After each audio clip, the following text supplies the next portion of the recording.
Welcome to the First Turn. I'm your host, Hyena, and today, Llama and I are talking about the newly released Space Marine Codex for Warhammer 40k. We talk about the upcoming Warhammer Day preview and make some predictions about what we think we're going to see, and more. If you enjoy what you hear, give us a like, thumbs up, follow, or subscribe, or leave us a comment if there's something you would like to hear us talk about. Without further ado, let's get to it. We've got Space Marines out now. Finally. By the time you'll hear this, yep. Space Marine Codex is in people's hands. Yep. We have a copy in our hands. We've looked through it. Mm-hmm.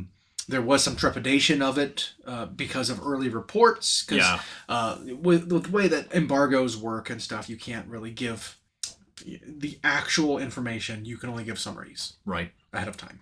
And then now that it's out, we're going to see the real wording of it. And people misunderstand things. People interpret things differently. When you're giving someone a summary, sometimes it's not coming across accurate, right? We're playing telephone. Mm-hmm. So getting to see the actual black and white information puts a lot of my fears to rest. Yep. I'll put it that way. Because there was a lot of things they were talking about that we'd seen on the internet that were a little scary. Like things were going away, things were no longer available as options anymore. And looking at this book, it's like, okay, those things were way overblown. Yeah, they were. Right? Yeah.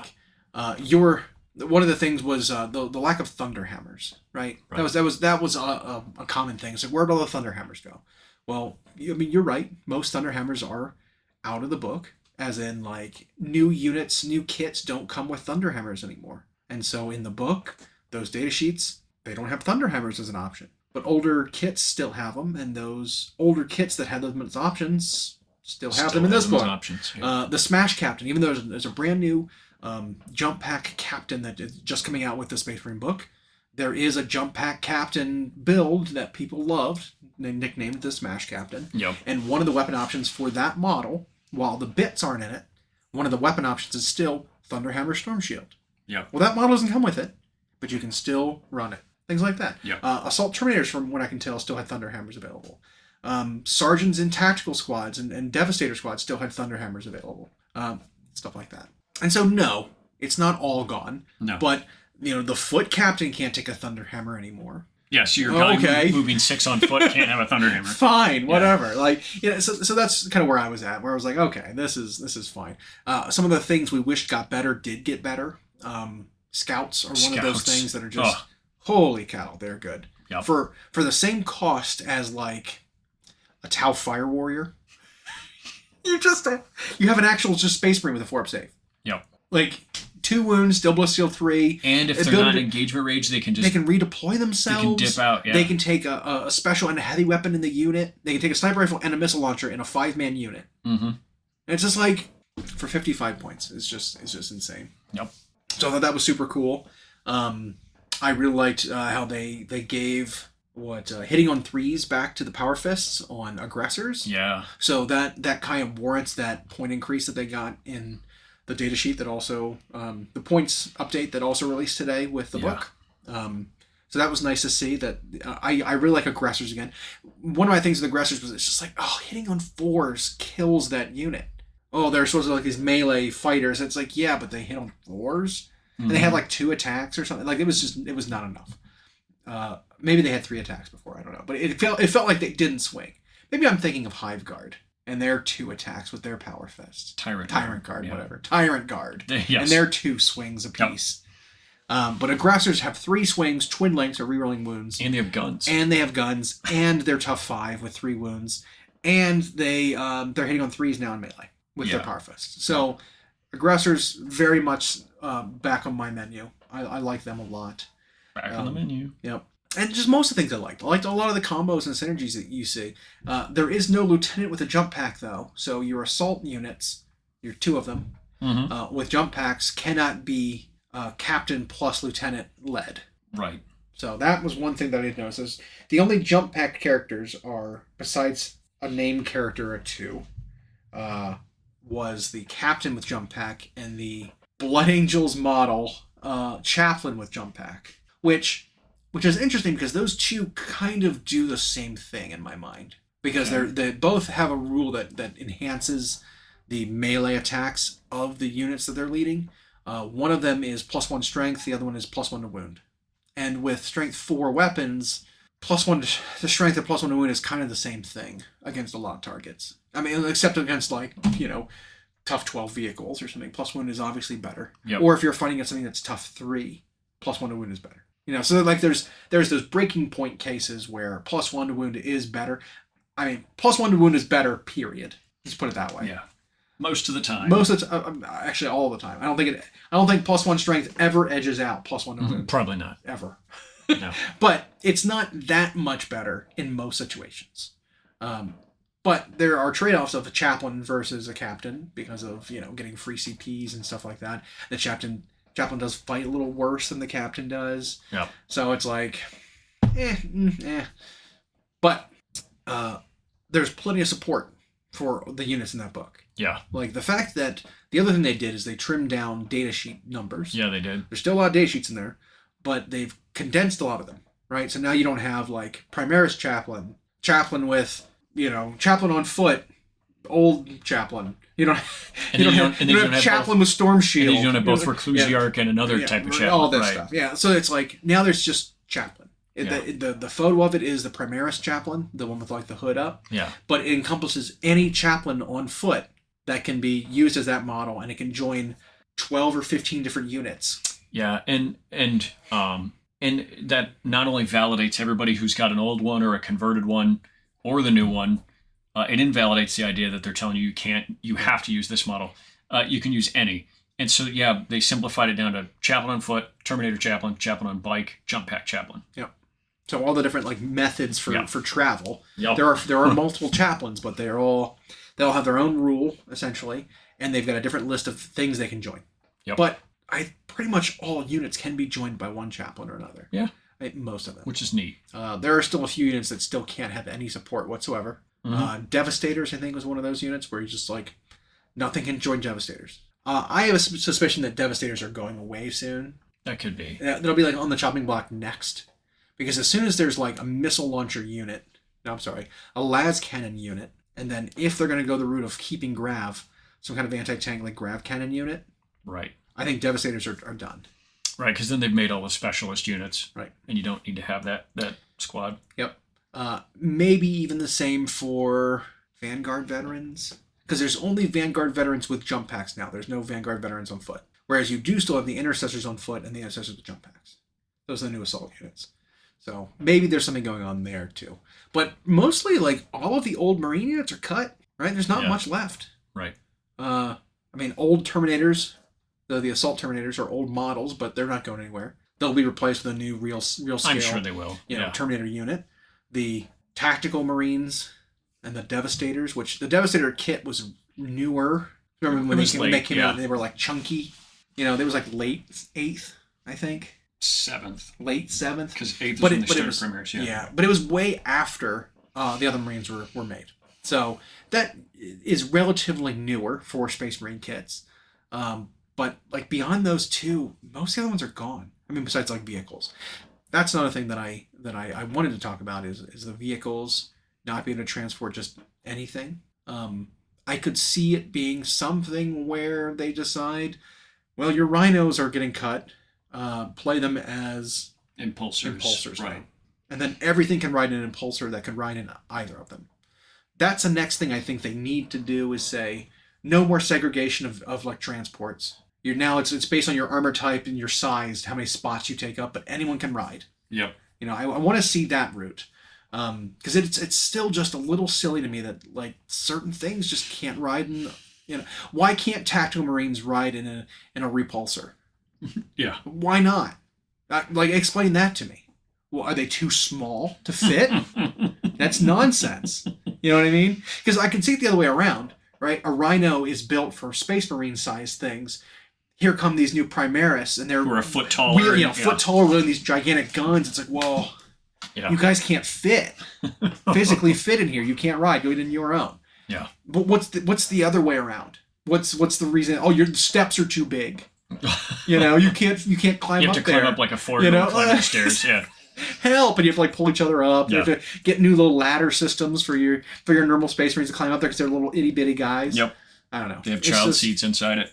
Yeah, it's little Space Marine booster seats. Yeah. Oh man, that'd be funny. But yeah, I want to see that happen, where it's like, let's get rid of this. It's been one of the slowest Band-Aid rips of all time. Yeah, I mean, we're getting to the point where we're like past the pad that absorbs Yeah. all the blood, but now we've gotten to like the second strip. sticky strip. Yeah. And it's been on too long. You know, it's That got little that film is formed around Yeah, it. it's got Yeah. that like black ring around the Yeah. outside from like dirt collecting on Yeah, the you've on got the adhesives. actually discoloration of skin. Like Yeah. once the under the Band-Aid's Oh, yeah. not tanned, Yeah. You've got, and then under the Band-Aid, all the hair it's just gone. that was on the skin is just attached to the adhesive, and every time you get a millimeter of progress, it's just pulling hairs out. Yep. Yeah. It's a slow rip. But we're getting there. We're almost done. And when they do finally get done, then we've gotten to a point where it's like, now you can use anything that's Space Marine Yeah. as the equivalent equipped thing. Yep. And now we don't have to worry about like whether your Space Marines are new or old anymore. And Because if you've got a bolt gun, you can be an intercessor. and it doesn't seem like they are at all going to ever say something like you can't use Right. these old models, because it's like, well, they're our models. Right. They're similarly represented by base size or whatever. Now, the only thing I can think of that would disqualify a model from being used if it's like a gun that's not available anymore. Right? So say they go the way and they get rid of grav. Mm-hmm. Right? And grav cannons aren't a thing anymore. Well, what does a Devastator with a grav cannon, be as a stand-in? What is it you play it as? You just don't play it. That's the key. But you tell me that a Stern Guard or a Devastator with a multi-melta can't just be an aggressor. Yeah, I think you could. I don't have a problem with that. You know what I mean? Or like we said, there's bolt guns in general. Yeah. A tactical marine with a bolt gun can't be an intercessor. Why not? Right. Absolutely can. So yeah. But like the Space Marine vehicles are the last like stressing point where they're gonna come out with new ones, the new Rhino chassis or something. That'll be hard to get rid of because the design style of an impulsor versus a Rhino is so different. Yep. One of them flies. One of them's on a flying base. It's a floating half track. Yeah, and so it's like it's hard to be like, well, if you're intentionally choosing to play Rhinos over impulsors because it's got a lower profile, then you can be accused for modeling for advantage or something. You know what I mean? Right. And so it's like, if the Rhino is not going anywhere and that chassis is not going anywhere, integrate them to the army and let anything ride in them of appropriate size, right? Okay, no Terminators in a Rhino, but why not Scouts? Why not Phobos Marines? Why not just straight up Mark 10 Marines riding in a Rhino if they want to? You know what I mean? Like, that's where they need to iron some things out and figure that out. On the whole, the data sheet layout was much cleaner. Yeah. Because they just took so much old, condensed it, and then show you one data sheet. They eliminated the word Primaris from most stuff. Mm-hmm. So now it's just called a... Yeah, now they've differentiated it between like the roles. Mm-hmm. So now there's your Phobos, there's your I guess a lot of it's based on armor. You've got your Phobos, you've got your Gravis guys, and then to make a differentiated word between normal Marines and some of the newer Marines, they've got this one called Tacticus as a keyword. So some Tacticus things need to get targeted by an ability. Well, I don't think tactical Marines have Tacticus, unfortunately, or Devastating Marines don't have Tacticus, but like Incursors do, and I think like Infiltrators might. It's something like that. It's like they've given keywords that aren't specifically Primaris. They've gotten rid of that stain of a word, and kind of moved on and differentiated them other ways, which is good. Positive step. And then when it comes to the detachments, I liked them all. Yeah, I did not like any of them. Yeah, it was wild because I think there's 8 in the book. One of them is the one we're familiar with. Is it 7 in the book? 8 of them. I don't know. Something like that. One of them's the index one. Right. So you have the index one, which has the combat doctrine, kind of abilities that we're used to already, which I want to say is probably, for an army rule, I think might be one of the weakest ones now. It's the least juicy. Because it's all it is movement shenanigans. Oh, this turn your army can retreat and charge. This one you can advance and charge. This one, if you advance, you can still shoot. You get assault. It's like it's the least interesting at the very very least. I mean, I'm sure there are combos you can set up by getting advance and charge for a turn. Yeah. You know, super cool. Or if you're stuck in combat, getting retreat and charge is useful. But the other ones I think are just way more interesting. Yeah. One thing I had seen recently was talking about the seventh or the last detachment, which is the first company task force or whatever it is. Yep. Is basically the original Oath of the Moment broken up into two separate rules. So Oath now has been nerfed, as everyone knows, into just rerolling hits. The first company detachment makes it if you're targeting the Oath target, you get reroll wounds too. The way Oath used to be just out of the box. Right. This detachment recreates Oath as just one army rule. And it's only once per game. Yeah. So it's like, okay, power level toned way down. But it's interesting, the wording they used makes it so that if you use something like Gilliman to destroy the target, target a new unit with Oath for that turn, you still get all those reroll wounds versus that other target as well. So they were careful with their wording and design of this rule to make sure that that kind of stuff still works. I think that was very intentional. But again, it's like, okay, well, here's the power level of that is just knocked down because you're having both your normal army rule and your detachment rule are just recreating what Oath used to be. Yeah. But that's all you get. Which is funny because this book was probably written back when we had that index version of Oath. Right. Or maybe they adjusted on the fly. I don't know. But this is much more interestingly done, and you can still get half of Oath and then take one of these other detachments instead. Right. And while we might not expand upon all of them right now, I think it was hard to decide what my favorite one is. I know. Even from the perspective of flavor and fluff, from like, well, what chapter is my army painted as and what do I play as? Which one of these fits them best? It's like, I don't know. Yeah. I could see my army playing with, basically the same play style of like jump packs and assaults and snipers and stuff. I could see that type of an army just being played in like 4 different detachments and still having the exact same play style and the exact same list. Yeah, and even though they like gave you the little artwork to suggest what chapter it most closely resembles, there was ones where it was like, well, the one for the Imperial Fist, let's say, it's like, well, any Iron Hands, Imperial Fist, any kind of shooty-ish one would really like that one. I think you were finding that Raven Guard would like either the Raven Guard one or like the Salamanders one. Mm-hmm. Yeah. The Salamanders one or the White Scars one was really good. And for the record, they're not actually called that chapter for anyone listening. Right. But that's what they're trying to theme them around. Yeah. One's like the Shadow Strike Force. Right. It's like, who's that supposed to be? I wonder. The Bolter Discipline Strike Force. Whatever it's called. Like that's not what they're called. But it's clear what they're themed and intended to be for. Yeah. And but you don't have to play that chapter in that detachment. And that's the beauty of it. And while they were fringe rumors, there was also this idea that the detachments were going to limit what units you could play, right, or that the named characters could only be in a specific detachment. None of that is true. Right. None of it. I didn't see anywhere that's like, well, if you take this detachment, you can't include these units. Yeah. I don't see it anywhere. Now, there are not really limitations, but incentives for sure to bring certain units. Because the Tyranid one had the same thing. Right.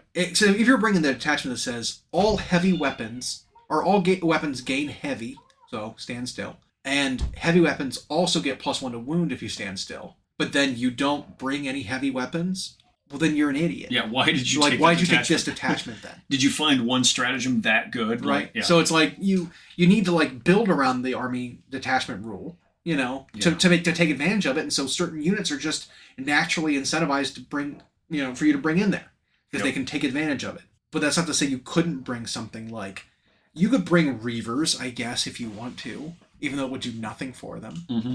Well, it still would. You'd still get heavy on your pistols if you still you get +1 hit. But but you know what I mean? It's not the units that this rule was intended for. Right. And a lot of the army rules are like that, right? Sure, you can play all tacticals in the White Scar one, so you can get advance and charge. But that's not what it's intended for. You need to have something that has a benefit on the charge to take advantage of the advance and charge. So that's all we're saying. And it seems like that's uniform. They haven't changed that, right? Yeah, it didn't happen with Tyranids. It didn't happen with anything we see here. Correct. So it's still, build the army however you want to. Yep. Choose which fits your playstyle best and what minor benefit you want to take advantage of. And while it's very early, we don't have a bunch of tournament data with the new Tyranids Codex, and obviously we have none with the new Space Marine Codex yet. So we haven't seen the impact they have larger on the larger scope. The few events where Tyranids in particular have shown up, I didn't see 2 lists that were the same. Even if I saw 2 that used, say, the Vanguard detachment, the Vanguard organism detachment, which you would think would be all lictors and gene sealers, it was like, well, some of them might have had a lictor or a Death Leaper in there, but some of those also had carnifexes and exocrines and stuff in them. Right. And they still were performing well. So I just think they've kept their word so far, even though we're only 2 books in that they haven't limited what models you can play based on your attachment. All the attachments are fairly close in power level. I know one will usually shake to the top, but for right now, like, at least in the Space Marine one, I like pretty much all of them. Yeah. I can see game for all of them. I completely agree. I think they're all super good. And some rumors, some like negative rumors were kind of dispelled. Yeah. Which puts me at ease. It does. I'm glad to see it. Because you can't help but read that stuff and then start to wonder, well, are they really going to do that? That's going to... And then it's not there and you're like, oh. No, okay, never mind. Worried over nothing. Yep. But so, yeah, I'm very pleased with that book so far. We've got a tournament coming up here next weekend that I think I'm going to bring Space Marines to. You're going to bring Space Marines? It was an RTT practice for Mid-Mel. Mid-Mel's in November, yeah. That we're hosting here as practice for it. I think I'm going to play. Nice. It'll be fun. And, you know, dust off my Space Marines and actually play some. That'd be fun. I will be at Mid-Mo, not playing. I will be there because the night before I will be at a concert that's in the vicinity. Is it any band I've maybe heard of? They're kind of indie. Not Okay. a lot of people know about them. It's Metallica. Okay. Yeah. Slightly big deal. But yeah, Moose and I are going to that, and then the next day he's playing in that, and so I'm just going to be there. You know, maybe record stuff or take pictures, and then we'll be able to post all of it. Yeah, that'd be sweet. Yeah. That's fun. It'd have been fun to do some like live casting of an event, even though we wouldn't be the feature match, just sitting there like commentating. It'd be really funny is if we have like a costume that has us attached together with like an announcer desk in front of us, and we just like walk around together. Yep.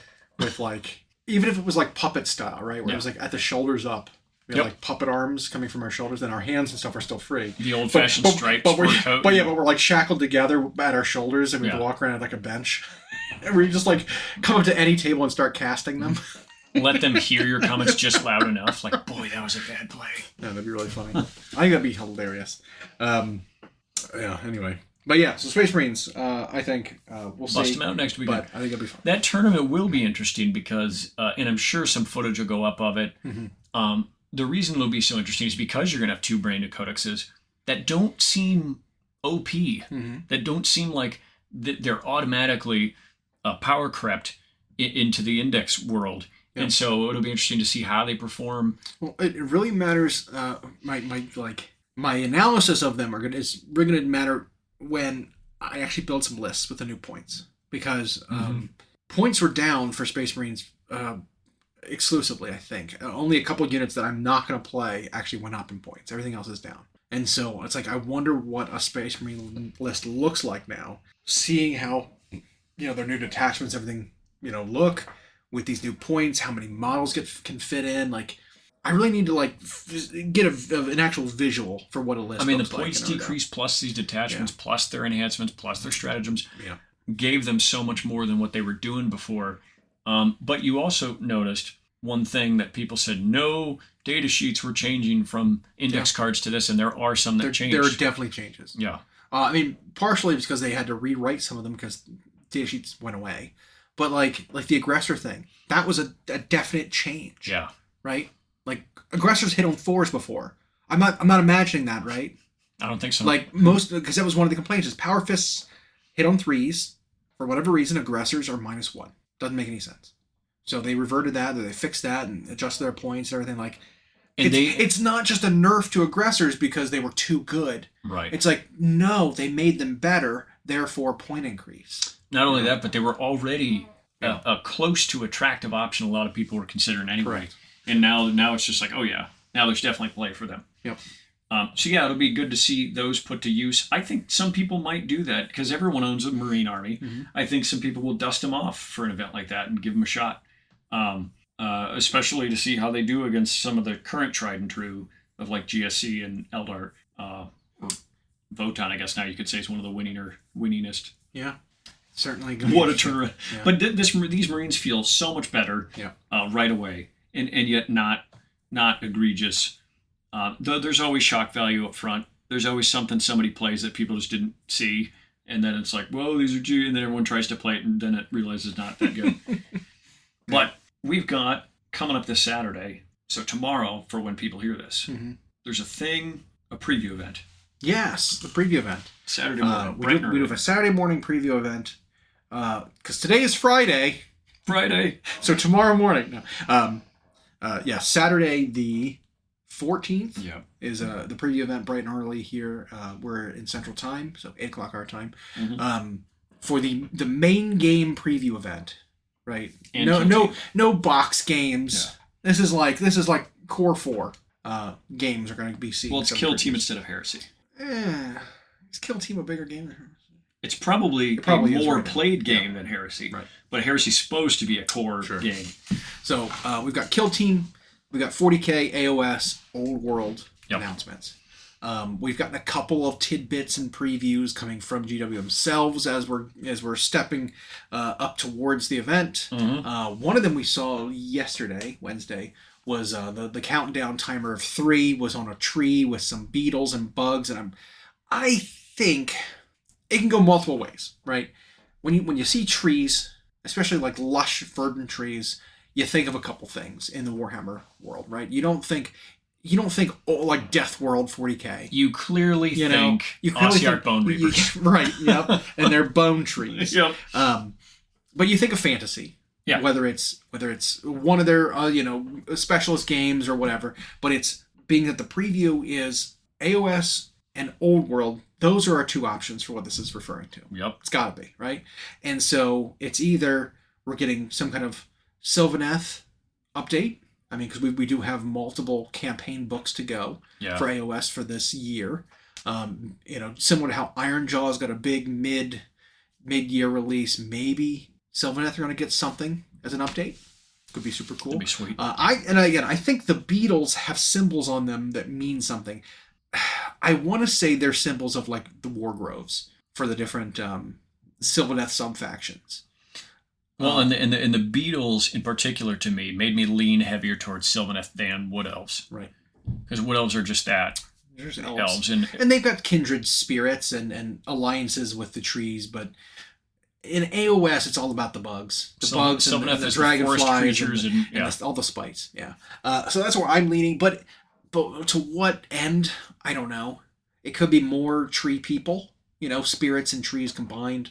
It could be, going out on a limb here, it could be an expansion through the Order Beast people. The Satyr people. Underworlds. The Satyrs, the cat druids, the centaur deer centaur, people, which I think are considered fawn. That could be. Yeah. When you're a centaur of not a horse, but you're a centaur of a deer, I think you're called a fawn. Yeah, and then their upper body, instead of being a goat humanoid, it was like a elf. Yeah. Yeah. So, interesting. That'd be sweet, by the way, if they did a unit of finally stuff would pay off on that, because that was a very early warband from Underworlds that they kind of did that. Super unique. Skates Wild Hunt or something like that. So that'd be cool to see it pay off. But the other option is potentially Wood Elves for Old World. Because a lot of the Wood Elf models were recently retired from AOS. Mm-hmm. They did confirm that with the Sage of Sigmar book coming out, the Wood Elf models, the Eternal Guard and the Sisters and everything, they all got removed. Yep. And I think the intention was they're going back to those exact models are being rebossed back to squares, back to Old World.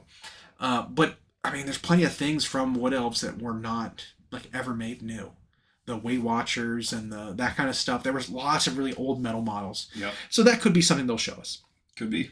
Potentially. Because I don't know. We haven't really seen anything else for Old World yet besides Bretonnia. Correct. And so they said big news. I don't know what that means. Right? I mean, big news. Big news for them for Old World could mean here's the kit for Pegasus Knights. Right. You know what I mean? Which we've allegedly seen a sprue of. Yeah. It could either be that where they reveal a kit for one of those 2 starting factions, and or a big announcement might mean with a date, something like we have a date on a starter box, or here's another faction that we guarantee is going to be a part of the early. Right. So that could be anything from just literally news to actually showing us something physical. Yeah. And then the other day, two days to go, one was very clearly in my mind Mechanicus. Yeah, preview. Scarlet colors, cog symbols, cogs, and like the pipes and like the like the ribbed cables that are all over Mechanicus models, which makes sense because those 2 models are the Mechanicus and the Necrons are the next 2 codexes. Correct. And so it makes sense if we got some news on them. So those are what we know for sure in terms of hints. A little bit of a softball. And we'll get another one tomorrow. Right? Another countdown one. Probably. Yeah. But it's a softball kind of guess because they've showed us something pertaining to this event right here already. Yeah. So we'll see. But guess is proper. What do you think? What are you going to go on a ledge out on a ledge and say? What do you think we're going to see? I think AdMech. It's hard to say. That's where I'm going to start. Okay. For 40K. I think AdMech, it's hard to, which that could have been a kill team thing they're showing, but it's hard to say because AdMech is so weird in terms of their lore and their units because they are not structured like a military. Theirs is always just technology. I could see them getting a new unit. We had talked about one that doesn't exist from Forge World anymore. Yeah, it was an upgrade sprue. Is that what you're talking about? Yeah, and it like turned your basic Rangers into your Skitarii Vanguard into a melee unit. Is that what you're talking about? Yeah. With like shields and whatever. I could see them doing something like that, whether it's just like with the Pathfinder guys or the Cadians or whatever, where it's like, here's a sprue that changes it, because it's not like the unit needs to be new. It's already not an old kit. Right. AdMech's a very new lineup. So I could see something like that, maybe a character or maybe a vehicle that we haven't seen. Maybe they'll get a decent release like that. As far as Necrons being the other codex, we might not even get their announcement in this. They might just announce AdMech as next. I think Necrons are just going to get a character in plastic because they had such a big release in 9th as far as the sheer number of models that were updated or made new. And it'll be someone that they've been touching the fluff a lot. It'll be like Trays in the Infinite or Anrukir the Traveler, and they'll make them plastic. Because they've got like 5 different resin fine cast bigger characters that they could update. Yeah. And so I could see it being someone like that, updated in plastic to be super badass, like Illuminar's Eris was. Well, I mean, or Imhotep. Imhotep is the Pharaon, right? Yep. He's the biggest, most important, like, besides the Silent King, like Pharaon of the Pharaons. Pharaons, you know. So like, and most of the characters actually have his dynasty allegiance. Yeah.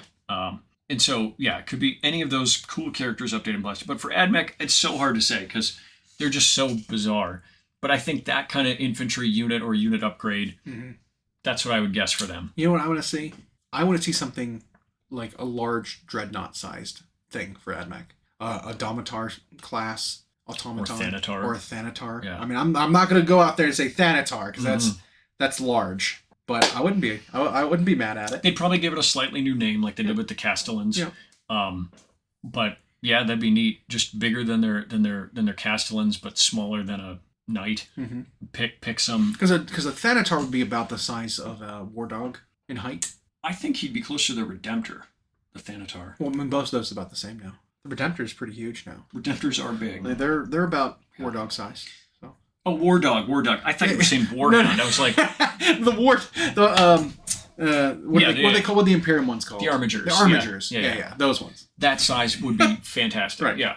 Big tough 8, tough 9 thing that can go do big stuff. Big mortar-looking cannon on his back. Cool. Yeah. Be awesome. That'd be great. That's what I would like to see. Because, like, thinking about the line, the army line for AdMech, they also got a second wave not too long ago. And their army is not really lacking for anything anymore. No. Right? They've got the 2 shooty infantry. They've got the 2 melee infantry, which are the guys with the stabs. Skirmisher. That's the other one. They got the electro priests, yep. which are the guys with like the electric gauntlets and the electric stabs. Yep. They've got the infiltrators, which are the gimps. The Sicarans. Yeah, with either the pistols or the power swords. Those 2 different kits there. So that right there is 6 different units. Infantry units. And then they've got the cavalry on AOS would love to have that in every army. they've got the cavalry with the flamethrower Yep. dogs. Yep. And then I think there's a second version of that. There is. There's the Flappy Boys, Yep. which I don't know if there's 2 versions of that. I think there are.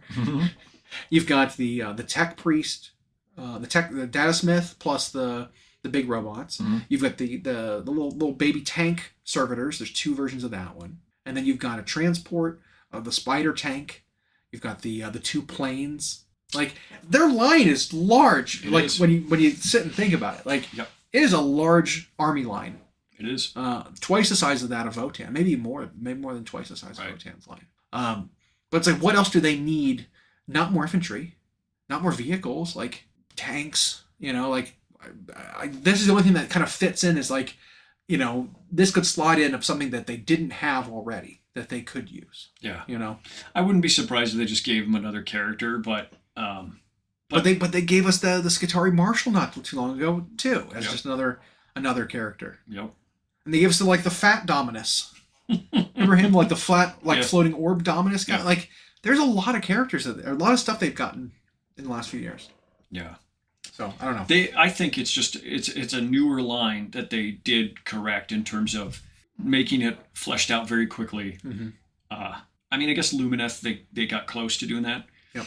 But Because there's the three temples of Lumineth. yeah, The earth, the stone guys with the hammers. You got the swordsmen, which are their own another house. You got the wind guys. yeah. And then there's still more temples, but like they've got 3 different temples right there. Yeah, and I would just love to see that treatment for so many different armies. But so for AdMech, it might not be that big of a release. It might just be the announcement of a codex and like a thing. Maybe that'll be both books. You get a thing and you get a book. Might be.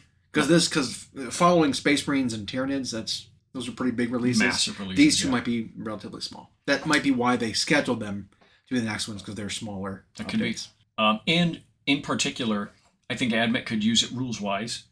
They don't need an overhaul. It's just currently, with their index only, they're playing pretty weak into everything else at the moment. They might be one of the bottom in terms of their win percentage, Yeah, I think. they're not great. Yeah. Because it's just like they don't... Whereas Necrons have been just fine. They don't have Necrons have been just fine. Yeah. So for them, it's just about creating variety. Yeah. Yeah. So yeah, you're right. I think it'll just be the AdMech announcement. I'm hoping it's a thing like that. For Warhammer: The Old World, big announcement. So you're right. What does big announcement mean? I think we're just going to see more Bretonia. A new couple of Bretonia kits, and then maybe a date for the starter box. Because the starter box will probably be Bretonia versus Tomb Kings, because that's what they said is the 2 launch armies. Those 2, the 2 that got cut from AOS. That's why they picked them first, So I want to say the news is this is when the first box is coming out, something like that. And what'll be in it. And it might not be for another year or something, but there might be like concrete. This is our plan next year, kind of thing. And it might be one of those where that's all you get for a little while. Yeah. Like get used to Warhammer: The Old World, and then because you have to consider. Well, they'll come out with a pamphlet that's got the rules for the other armies, but you can't buy any of them. Right, some sort of indexy thing. Right. And when you consider that the game was slashed almost 7 years ago now, right? You have whole players who never even knew about it, who they would need to treat this like a brand new game. And while you have the old fans who are allegedly going to carry it when it comes back, and you've had new fans brought in from Total War, I think they do need to start slow. So maybe it will just be like here's a date for the starter set. I also will say that if you're coming to Fantasy from the Total War games, and you're like, yeah, I'm going to make a Total War army on tabletop. That's how it's going to go. That is very ambitious. Yeah. Maybe not even in that scale, but if you take a video game, army you want to make and you want to put it on the tabletop, having no experience with models, having no experience with painting, and expecting it to go well right away, I think it's going to disappoint a lot of people when they try to do that for the first time, and it's like, I don't like painting. I don't like assembling. I don't like assembling. Right. That kind of thing. I need to do how much to come up with one unit? How much does that cost? Like those kinds of things are gonna be, I think, a shock to some people. Yes. Who are not expecting this. Yep. You go buy a video game for $60 and then you've got everything you need. $60 gets you a unit of 10 if you're lucky. Yeah. Because like most, like the assault intercessor kits, all the jump packs are $50 or $60 for 5. Mm-hmm. It's a little expensive. You're right. There's going to be a major sticker shock. I mean, when a lot of those people are upset paying $25 for a DLC, right, that adds 3 factions to the game, and then they're gonna jump to there and be like, I'm gonna play this army that's been my favorite one in Total War, and it's like, well, I spent $250. What do I have? Oh, I need 1,500 more points to play this game. Shoot, otherwise it's just not fun. Yeah, because I don't get to do everything. Because that's about the budget you're looking at with a new army. About $1,000. Yeah. I mean, that's kind of what it is now. It is. About $1,000 gets you a full 2,000 point army with no extra options. And then you have got to clip and assemble and possibly clean and then paint. Yeah. And then that's set. It's a lot. If you're okay taking it, not to discourage anyone, because it's a lot of fun. If you enjoy that kind of thing, it's fun. The hobby is fun. And if you are into the eating an elephant one bite at a time mindset where you can just buy one unit, carefully build it and paint it and then not buy another one until you do that. I can't do that. And you'll build slow. No, that's good not me. for you. Do it that way. Yeah. I can't. That's not me. But from that, okay, so announcement we'll go with that. Start date, starter box. Yep. Kill team, I'm with a prediction you made about that. Because we were thinking about this last week, and I think I'm locked in on it. I think the kill team box is going to be scouts. Yeah. That's when we're going to get scouts for the first time, because scouts have not come out yet. They're pretty much the only thing, the only kit from this new Space Marine books that we can't get right now. Right. I think it's going to be in a new starter box or 2-player box, whatever, for kill team to include scouts and something else. Scouts fighting against. But I don't think whatever the something else is will be new. I mean, going on the theme of Space Marines versus Tyranids, maybe it's like a Lictor unit. Might be the Leapers. The Von Ryan Leapers. Right. Another way to get them. Yeah. Something like that. I wouldn't be surprised. Yep. As that's the Tyranid kill team. But I think that's how we're going to get scouts. Yep. Because, I mean, scouts, through every single iteration, they classically pair up against, like, Gene Stealers and Tyranids and Jungles and Death Worlds and stuff like that. They're the ones that are always fighting, and like... they're so suited to kill team. Yeah, absolutely. Yeah. So I could absolutely see that's the kill team thing they're going to show us. And then the Marines will have all their stuff, technically. Yep, that'll be it. Won't be fun that you have to spend $90 to get them at first, but, like... Yep. And then... What else did we not predict? Well, we predicted possibly Sylvaneth for AOS. So we didn't flesh out AOS because it could be a bunch of different things. Could be. So the fact that we saw the tree led us down the Sylvaneth path. Or models. But we could also see anything to do with the next campaign book, the MIA Battle Tome for Flesh Eaters. Hordes. I think some more info is coming out about ghouls. I think I had seen another photo of some assembled what looked like new ghoul kits. So I think we're going to get at least 2 different kits for Flesh Eater Courts. A replacement for the actual ghouls as like slightly larger base, slightly scaled up a little bit, naked ghouls. And then like I think there's going to be an elite ghoul unit with armor and like weapons, like tattered armor, beat up, rusty, chipped weapons. But it'll be a little harder hitting, a little more expensive, a little slower, better save kind of thing. And then I'm hoping, with a lot of the stories that are coming out in this campaign, they're alluding to a ghoul character named the Summer King. I'm hoping we're going to get a centerpiece named character model for Flesh Eater Courts. Yep. And that would be that'd be great. Like if that's what we see, that'd be enough for them. I think. Really, that would be 2 things they would touch on. I think for AOS. Yeah. Because they did say, like, a Battle Tome and a Codex will be revealed. Yep. So I think it's got to be Flesh Eater Courts, unless they're just going to say, here's the official release date for the cities one. Mm-hmm.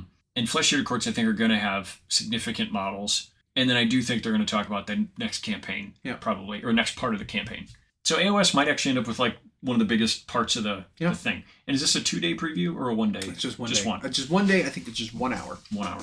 Because then they're doing coverage of the U.S. Open. Fine. Yeah, but that's fine though. 1 hour to get 4 systems covered. Perfect. Yeah, is fine. As long as they don't spend 27 minutes on Legions Imperialis. Right. We're fine. Yeah. They're just going to throw in 27 minutes of Imperialis anyway, even though it's not on the schedule. They're just going to start talking about that. So to recap that again, Space Marines in a kill team, maybe versus Tyranids. Yeah. or something like that. That would be interesting. We've got starter box, maybe a unit or two new sculpt plastic for Old World, Bretonia, something. Because we've got all the characters for Bretonia's all been resin, right? And they just said there are units coming, but we haven't seen it yet. Yeah. AOS, we're thinking it's finally time for the Flesh Eater Courts. Mm-hmm. Finally. Campaign, maybe something to do with Sylvaneth. Yep. As part of it. That'd be cool. And then we're thinking for 40k, AdMech. some AdMech stuff, maybe some Necron stuff, maybe both, maybe just books, maybe a character for each, something. Right. And that will round out a preview. They might show us some more roadmap or something. Which we need. I like roadmaps. Yeah, that'll be cool. And if each of those systems were a quarter pounder of the pound of the hour release, that'd be perfect. Absolutely. Yeah. We don't want one of them to be a double quarter pounder, but I have no problems. Thanks for listening. We hope you enjoyed. Check out our new episodes every Friday on Google Podcasts, Spotify, and Audible, or on Podbean. You can also follow myself and Llama on Instagram for more. We are at Hyena Paints Minis and at Llama Paints Minis. Music provided by Kevin MacLeod at incompetech.com. And as always, we'll catch you next time.